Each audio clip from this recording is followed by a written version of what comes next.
8월 15일 대한민국 역사에서 가장 셀러브레이트, 가장 축하하고 기뻐해야 되는 날입니다. 일제 36년의 치욕스러운 역사 가운데 있었던 이 어둠 가운데 있었던 이 땅의 백성들이 광복을 맞게 되었습니다. 430년 동안 애굽의 노예였던 이스라엘이 모세의 지도 가운데 출애굽을 경험하게 되었습니다. 이 땅에 어두웠던 이 나라가 이렇게 빛을 보게 된 것은 모두 하나님의 은혜입니다.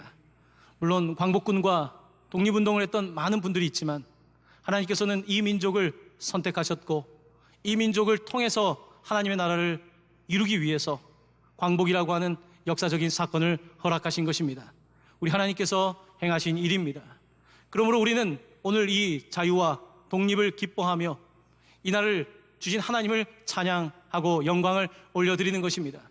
광복을 맞이하며 무엇보다도 먼저 우리 하나님께 영광의 박수를 한번 올려드리길 바랍니다.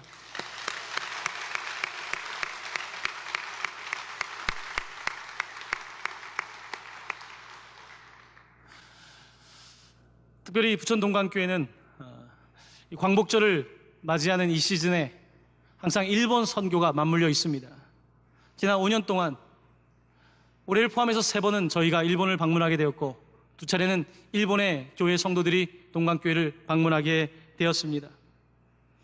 특별히 광복이 있는 이 8월 달에 일본 선교를 하게 되면서 우리는 과거의 역사뿐만 아니라 과거의 역사를 뛰어넘는 예수 그리스도의 십자가의 그 사랑이 한일의 역사를 넘어서 그리스도 안에서 형제와 자매가 되게 하시는 놀라운 은혜를 경험하고 있습니다. 얼마나 하나님의 크신 은혜가 놀라운지 모르겠습니다. 일본 선교를 처음 시작할 때에 조금 마음의 불편함이 있었습니다. 왜 그 많은 나라 가운데 일본이어야 하는가? 일본을 생각할 때에 여러분의 마음은 어떻습니까? 일본은 사람이기 이전에 일본 놈들 아닙니까? 이게 우리가 흔히 느끼는 일본에 대한 정서 아닙니까? 이번 일본 선교를 준비하면서 아이스크림도 판매하고 스티커도 붙이는데 어떤 성도님이 아마 그런 이야기를 우스갯소리로 하셨던 것 같습니다. 열심히 아이스크림 팔아서 일본 놈들 갖다 줄 거냐고. 아마 이런 마음이 우리에게 다는 아니겠지만 조금은 있는 것이 사실일 것입니다. 하지만 일본 선교를 하면서 우리는 하나님께서 주신 놀라우신 은혜를 경험하게 됩니다. 제가 처음으로 일본 땅을 밟은 것은 1998년도였습니다. 미국에 유학을 갈 때에 3번 비행기를 갈아탔는데 첫 번째 경유했던 곳이 일본이었습니다. 동경 나리타 공항이었습니다. 일본은 저에게 경유지였습니다. 한 번도 제가 저의 종착지로 생각한 적이 없었습니다. 하지만 2012년도 청년 76명과 함께 일본 선교를 시작하게 되면서 일본은 저에게 경유지가 아니라 제가 가야 될 마지막 데스티네이션, 종착지로서 저에게 의미로 다가오기 시작했습니다. 일본 선교를 하게 되면서 네팔과 다른 나라 선교와는 또 다른 하나님의 음성을 듣게 되었습니다. 특별히 일본 선교를 하기 시작하면서 저에게 특별히 와닿았던 성경 구절이 있습니다. 바로 사도행전 1장 8절 말씀입니다. 저와 함께 여러분이 잘 아는 이 본문의 말씀을 한 목소리로 같이 봉독하도록 하겠습니다. 오직 성령이 너희에게 임하시면 너희가 권능을 받고 예루살렘과 온 유대와 사마리아와 땅 끝까지 이르러 내 증인이 되리라 하시니라. 아멘. 저는 이 본문을 다시 읽게 되었습니다. 오늘날 선교를 감당하면서 이 구절을 다시 읽어야 된다는 생각을 하게 되었습니다. 복음이 예수님을 통하여 들어왔고 성령으로 권능을 받게 된 하나님의 사람들이 먼저는 예루살렘과 유대에서 복음 전파를 시작하게 되었고 그들이 땅 끝까지 나아가는데 사도 바울에게는 그것이 로마였고 스페인이었다고 한다면 우리는 땅 끝까지 복음을 전해야 하는데 그 땅 끝까지 가기 전에 반드시 거쳐야 되는 곳이 있다는 것입니다. 바로 그것은 사마리아입니다. 예루살렘과 유대를 넘어서 바로 땅 끝으로 가는 것이 아니라 반드시 사마리아를 거쳐야만 복음 사역을 감당한다는 것입니다. 사도행전의 28장 중에 사마리아에도 유대인들이 그토록 싫어하는 사마리아에도 복음이 전해졌다는 사실을 사도행전 8장에서 이렇게 기록하고 있습니다. 예루살렘에 있는 사도들이 사마리아도 하나님의 말씀을 받았다함을 듣고 베드로와 요한을 보내매, 사마리아도 하나님의 이 말씀을 받았다는 것입니다. 베드로와 요한이 그들에게 나아갔다는 것입니다. 복음을 전할 때에 우리는 반드시 사마리아를 지나가야 되는 것입니다. 우리는 사마리아를 가길 싫어합니다. 사마리아를 갈 바에는 차라리 먼 땅끝을 간다고 말하기 쉽습니다. 왜냐하면 우리는 우리에게 원수된 사람, 우리에게 해를 끼쳤던 가해자인 사람에게 나아가 복음 전하는 것이 불편하기 때문입니다. 여러분의 인생도 그럴 때가 있지 않습니까? 차라리 먼 곳에 있는 사람은 품더라도, 차라리 내가 한 번도 본 적이 없는 아프리카나 먼 곳에 있는 사람들은 도울지라도 정작 가까운 곳에 있는 사마리아 사람 같은 사람들을 간과하며 살고 있지는 않습니까? 어쩌면 일본은 우리에게 그런 의미에서 사마리아입니다. 바로 이 사마리아의 복음을 전하는 것이 땅끝으로 가기 전에 반드시 거쳐야 되는 것이라는 사실을 저는 5년 동안의 선교를 통하여 깨닫게 되었습니다. 바로 이것이 요나의 이야기입니다. 앞으로 3주 동안 요나에 관한 이야기를 하려고 하는데, 요나의 이야기가 그렇습니다. 요나는 이스라엘의 선지자입니다. 그런데 하나님께서 이 요나에게 이 북이스라엘을 무너뜨린 당시의 제국 중의 제국이었던 아수르의 수도인 니느웨에 가서 복음을 전하라고 말씀하신 것입니다. 우리를 무너뜨린 사람들, 우리에게 수치를 준 사람들, 강대한 제국의 수도 니느웨에 가장 나약한 나라를 잃어버린 이 요나가 복음을 전해야 한다는 것이 얼마나 어려운 일이었겠습니까? 하지만 하나님께서는 요나를 선지자로 불러주셔서 니느웨에 가서 바로 복음을 전하라고 말씀하신 것입니다. 여러분, 우리에게 일본 선교라고 하는 것은 그런 의미에서 참으로 어려운 일입니다. 가깝지만 먼 나라, 가깝지만 역사적 아픔을 가지고 있는 그 나라에 나아가 복음을 전하라는 말씀을 들을 때에 우리는 차라리 일본이 아니라 더 먼 곳으로 가겠습니다 라고 말하기 쉽다는 것입니다. 요나는 하나님께서 그를 불러주셨을 때에 그 부르심에 응답하지 못하고 니느웨가 아닌 반대편 서쪽 타시스라고 하는 스페인 쪽으로 가는 배를 올라타게 되었습니다. 성경은 그가 여호와의 얼굴을 피하려고 했다고 말씀하고 있습니다. 하나님의 얼굴을 보기 싫었던 것입니다. 우리 백성, 우리 민족이 이렇게 고통을 받고 있는데 우리에게 고통을 준 민족을 생각하는 하나님이 보기 싫었던 것입니다. 바로 요나는 하나님의 마음을 이해하지 못했습니다. 왜 나를 굳이 거기에 보내서 이런 선교를 하게 하실까? 그는 물었던 것입니다. 그래서 요나는 모든 게 싫었습니다. 귀찮아졌습니다. 그래서 어두운 배의 바닥에 들어가서 깊은 잠에 빠집니다.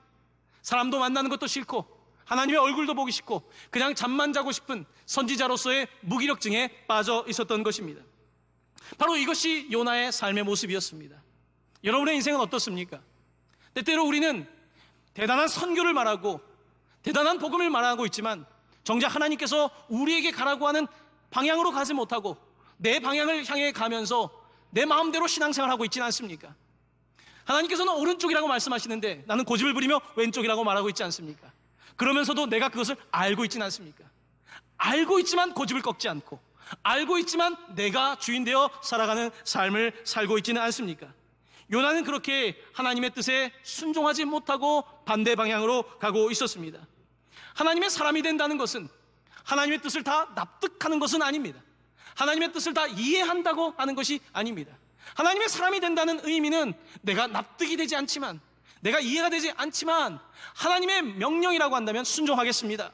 바로 이것이 하나님의 사람이 가야 될 삶이었습니다. 하지만 요나는 그렇게 살아내지 못했습니다. 저는 지난 5년 동안 일본 선교를 하면서 하나님의 참 많은 은혜를 경험하게 됩니다.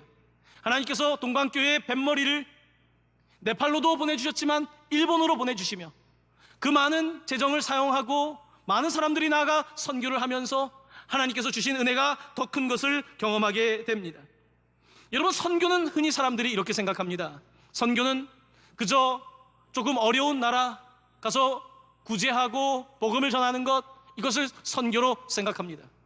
여러분, 선교는 구제사업이 아닙니다. 구제사업은 NGO 단체가 하는 것입니다.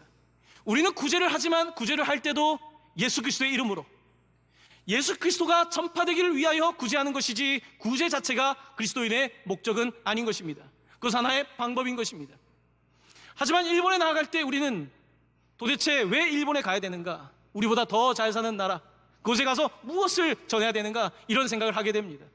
제가 갔던 오이타라고 하는 도시에 이 전도지를 뿌리면서 그들을 보게 될 때 각 가정들마다 물론 잘 사는 사람도 있고 못 사는 사람도 있지만 차가 2대, 심지어 3대 다 집집마다 서 있고 우리보다 더 풍족한 삶을 사는 것 같고 여러분과 저보다 더 미래에 대한 노후의 보장이 더 잘 되어 있는 이와 같은 일본에 사는 사람들에게 왜 대한민국의 사람들이 와서 복음을 전해야 되는가? 이와 같은 질문이 우리를 부대끼게 할 때가 있습니다. 하지만 하나님은 가난한 나라 사람들만을 위한 하나님도 아니고 하나님께서는 부자이든 가난한 사람이든 동일하게 예수 그리스도가 필요하다, 이 말씀을 우리에게 전해주시는 것입니다. 그러므로 일본 사람들에게 나아가서 그들에게 복음을 전하는 것도 우리가 마땅히 해야 되는 일입니다. 일본이라고 하는 나라는 어떤 나라입니까?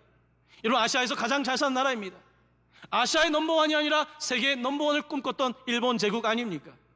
이들은 다 가지고 있습니다. 물질적으로 다 가지고 있고 삶에 부족한 것이 없습니다. 모든 것들이 기계적으로 돌아가는 그런 나라입니다. 쌓아놓은 돈도 많이 있는 나라입니다.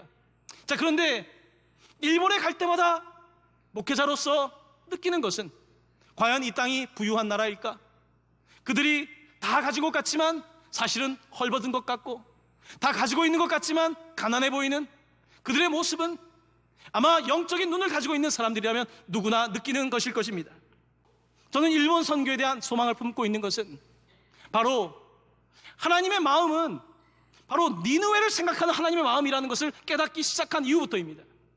내가 저 나라에 가서 복음을 전하는 것도 필요하지만 가까운 곳에 있는 사마리아, 일본 사람들에게 복음을 전할 때에 비로소 땅끝에 갈 수 있다라고 하는 이 본문의 말씀이 저에게 실감나기 시작했기 때문입니다. 아브라함이 소돔과 고모라가 멸망당하기 직전에 하나님께 중보했던 이야기를 여러분 알고 계시지요? 이 패역한 도시 소돔과 고모라를 하나님께서 심판하였을 때 그가 무엇라고 하나님께 요구합니까? 창세기 18장 23절입니다. 아브라함이 가까이 나아가 이르되 주께서 악인을 의인과 함께 멸하려 하시나이까? 그는 하나님께 묻습니다. 하나님, 이 도시에 의인 50명이 있다면, 아니 40명, 30명, 20명, 10명이 있다면 이 죄인들 때문에 이 의인들까지 멸망하시겠습니까? 그는 그렇게 하나님께 반론을 제기합니다. 중보자로 반론을 제기하는 것입니다. 제가 일본을 가서 느끼는 심정은 이겁니다. 일본에 많은 사람들이 있습니다. 아직 좌우를 분별하지 못하는, 마치 니느웨에 있는 도성에 있는 사람들처럼 다 가지고 있는 것 같지만 영적으로는 좌우를 분별하지 못하는 수많은 사람들이 있고, 또한 그 가운데에 또한 소수의 사람들, 이 사람들, 의인들이 있는 이 도시를 바라보며 하나님께서 이 도시를 생각하는 이유는 바로 소돔과 고모라에 의인 10명이 필요했던 것처럼 그곳에 의인들이 있다는 것을 보기 시작한 이후부터입니다. 저희가 갔던 일본 교회, 대다수의 교회는 30명이 되지 않는 교회입니다. 제가 갔던 교회는 저희 교회 작년에 오셨던 박중훈 선교사님이 섬기는 교회로 20명도 안 되는 교인들이 있습니다. 오이타 도시가 약 50만의 인구가 있는데 그 중에 크리스찬은 1000명 정도라고 합니다. 아주 크리스찬이 없는 그곳에서 복음 사역을 시작하게 되었는데 그들의 모습을 보면서 도전을 받았습니다. 이제 저희들이 남선교회 모임에 참여하게 되었습니다. 남선교회 모임이 저희들 남자 셋, 여자 셋이었는데 여자분들은 여자분들대로, 남자분들은 남자분대로 식사 대접을 하겠다는 겁니다. 남선교회가 딱 2명이에요. 그 교회. 그 남선교회 한 분은 교회 회계 담당이고 하나는 교회학교 담당이에요. 이 2사람밖에 없는 거예요. 이들이 저희를 데리고 바닷가에 데리고 와서 저희를 보여주고 식사 대접을 합니다. 제가 받았던 식사 대접 가운데 가장 기억에 나는 식사 대접이 될 것 같습니다. 작지만 열심히 섬기려고 하는 그들의 모습, 그들의 모습 가운데 하나님의 나라를 보게 됩니다. 너무나 작지만 이 교회를 섬기기 위해서 정말 발버둥치는 그들의 모습을 보게 된 것입니다. 전도지를 나눌 기회가 있었습니다. 찌라지라고 하죠. 찌라지를 뿌리고 이제 집집마다 벨을 누르고 복음을 전하게 되었습니다. 도어 투 도어 이반젤리즘이라고 합니다. 집집마다 문을 두드리는 전도, 예전에 많이 하지 않았습니까? 이제 그 전도를 하게 된 것입니다. 이제 어떤 젊은 엄마와 함께 짝을 이루어서 전도를 하게 되는데 이제 길을 가면서 그 어머니가, 젊은 엄마가 저에게 물어봅니다.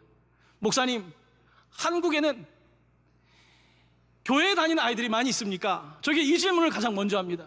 그 이유는 이 교회 학교에 딱 2명의 교회 학교 아이들이 있는데 이 젊은 집사님의 딸인 거예요. 저에게 물어본 이유는 전교생 중에 크리스찬이 우리 아이들밖에 없다는 거예요. 우리 아이들이 지금은 예수님을 사랑하고 성경 공부를 배우고 있지만 이 아이들이 정말로 커서 세례를 받을 수 있을까? 이들이 학교에서 사회에서 받는 그 프레셔를 견뎌낼 수 있을까? 이걸 생각하면 지금은 괜찮지만 그 부분에 있어서 안타깝다는 거예요. 기도해달라고 저에게 이야기를 하게 되었습니다. 여러분, 작지만 이들이 교회를 섬겨나가는 모습, 이들이 교회를 꺼뜨리지 않는 모습 속에서 저는 하나님께서 일본 땅을 품고 있다는 그와 같은 소망을 발견하게 되었습니다. 특별히 제가 일본을 갔다 와서 성경에 읽는 가운데서 저에게 특별히 와닿았던 한 구절의 말씀이 있습니다. 바로 이사야서 42장 3절 말씀입니다. 저와 함께 화면을 보면서 한 목소리로 봉독합니다. 상한 갈대를 꺾지 아니하며 꺼져가는 등불을 끄지 아니하고 진실로 정의를 시행할 것이며. 아멘. 왜 이 구절이 저에게 와닿았냐면 저는 이 구절 가운데 일본 교회를 보게 되었습니다. 상한 갈대를 꺼져가는 등불을, 저는 일본 교회를 보며 0.8%가 아니라 지금은 0.3%밖에 남아있지 않다고 하는 이 땅의 그리스도인들을 바라보면서 하나님께서 이 상한 갈대를 꺾지 아니하실 거야. 하나님께서 이 꺼져가는 등불을 끄지 아니하실 거야. 왜냐하면 이곳에 이렇게 아름다운 그리스도인들이 있으니까. 사람들이 다 세상으로 가고 있지만 이 교회의 등불을 꺼뜨리지 않으려고 하는 이들이 있기에 하나님께서는 이 일본 열도를 살려주실 거야. 저에게 그런 마음이 들었습니다. 하나님께서는 오늘 말씀 속에 요나를 다시스가 아닌 니느웨로 가기를 원하셨습니다. 그 이유는 무엇입니까? 하나님은 요나가 하나님의 은혜를 깨닫기를 원하셨습니다. 요나는 이렇게 생각했습니다. 민족주의 중요합니다. 내 민족이 없이 어떻게 내가 있겠습니까? 그는 하지만 내가 가지고 있는 생각과 내가 가지고 있는 역사적인 경험에 제한되어 있어서 하나님의 마음을 품기까지는 그는 먼 곳에 있었습니다. 하나님이 그에게 하시는 말씀은 뭡니까? 너보다 더 강력한 나라이지만 그곳의 캐피털 수도 니느웨에 가서 복음을 전하라는 것입니다. 그들은 다 가지고 있는 것 같지만 가난한 사람이다. 좌우를 분별하지 못하는 사람이다. 그곳에 가서 복음을 전하라. 하나님께서 말씀하시는 것 아니겠습니까? 바로 이것이 복음을 받은 사람들의 모습이 아니겠습니까? 사랑하는 성도 여러분, 요나서는 짧은 동화같이 물고기 이야기와 많은 이야기가 나오는데 구약 성경에서 하나님의 마음을 가장 잘 보여주는 책 중에 하나입니다. 하나님의 마음은 어떤 마음입니까? 하나님은 소돔과 고모라를 멸망하기를 원하는 하나님이 아니십니다. 하나님은 니느웨를 멸망시키기를 원하시는 하나님이 아니십니다. 하나님은 원수된 사람들이 서로 적하고 싸우는 것을 원하시는 분이 아니십니다. 하나님께서는 오히려 피해를 본 사람이 손을 내밀 수 있기를, 내가 다른 사람에게 정말로 억울한 일을 당했지만 손을 내밀 수 있기를, 하나님의 마음은 그런 것이라고 우리에게 말씀하고 있는 것입니다. 그래서 가장 강력한 제국인 아수르의 니느웨에도 요나가 필요했던 것입니다. 또한 하나님께서는 소돔과 고모라 같은 우리가 살아가고 있는 이 땅 가운데 그가 누구를 보내셨습니까? 하나밖에 없는 독생자 예수 그리스도를 보내주신 것입니다. 그가 이곳에 온다는 것이 말이 되겠습니까? 이 죄와 짝한다는 것이 말이 되겠습니까?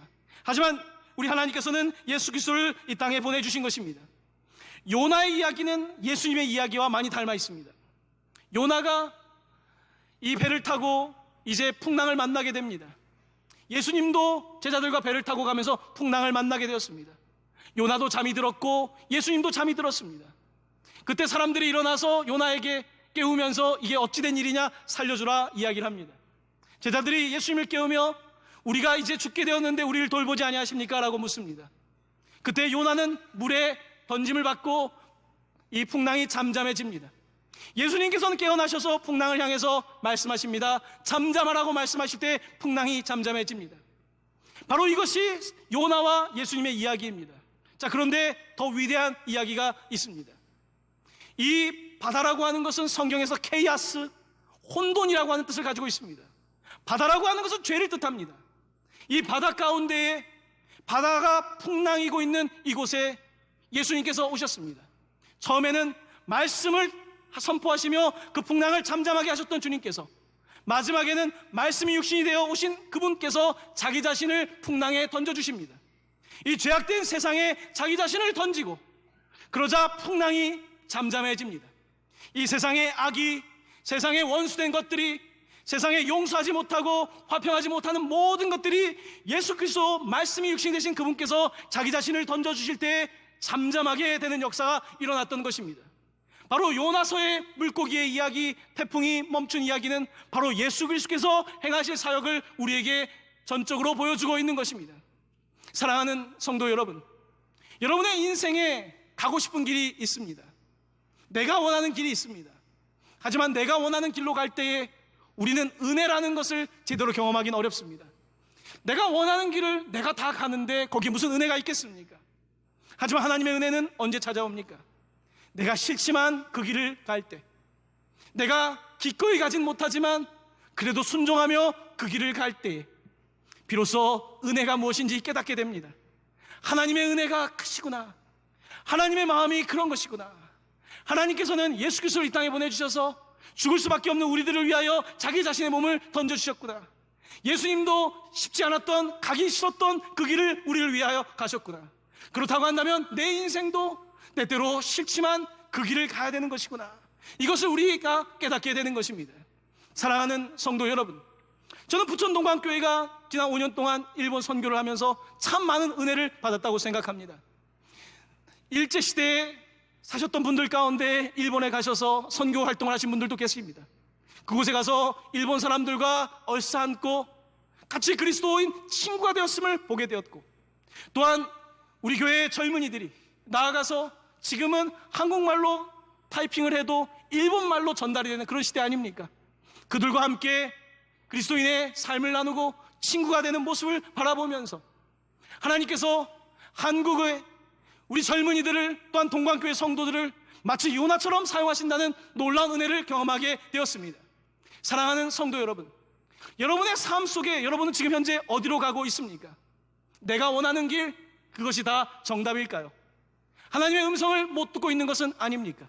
하나님께서 말씀하고 있음에도 불구하고 나는 고집을 부리고 있는 것 아닙니까? 그래서 태풍이 불어오고 있는 것은 아닙니까? 태풍의 잘못이 다른 사람의 잘못만일까요? 이 태풍은 바로 여러분을 위한 태풍은 아니겠습니까? 하나님께서 징조를 보여주실 때, 사인을 보내주실 때 우리는 깨달아야 합니다. 내가 니느웨로 가야 되는구나. 내가 먼저 손을 내밀어야 되는구나. 내가 저들에게 용서의 손을 내밀고 화해의 손을 내밀고 바로 그리스도의 십자가를 전하는 사람이 돼야 되겠구나. 바로 이것이 하나님께서 그리스도인들을 부르는 방법인 것입니다. 사랑하는 성도 여러분, 우리 대한민국은 분단된 나라입니다. 역사적인 아픔이 많은 나라입니다. 북한과 아직도 갈 길이 멉니다. 일본과 중국과 러시아, 미국, 열강 사이에 덮여있는 나라입니다. 하지만 이 작은 나라를 하나님께서 이렇게 사랑하시고 그리스도인들의 교회를 세워주신 이유는 무엇이겠습니까? 바로 여러분과 저를 요나로 부르신 것입니다. 바로 우리 주변에 있는 이 동아시아에, 일본의 동아시아 제국주의가 아니라 바로 그리스도의 복음으로 이 동아시아 지역에 멀게는 더 땅끝까지 복음을 전하는 사역을 위하여 여러분과 저를 부르신 것입니다. 사랑하는 성도 여러분, 요나처럼 태풍을 만나기 전에 주님을 만나기를 바랍니다. 여러분의 인생 속에 말씀하시는 주님을 만나시고 여러분의 가는 길이 잘못된 길이라고 한다면 지금이라도 돌이키셔서 여러분이 힘들지만 니느웨 성을 향하여 나아가는 인생 될 수 있기를 예수님의 이름으로 간절히 축원합니다. 아멘. 아멘.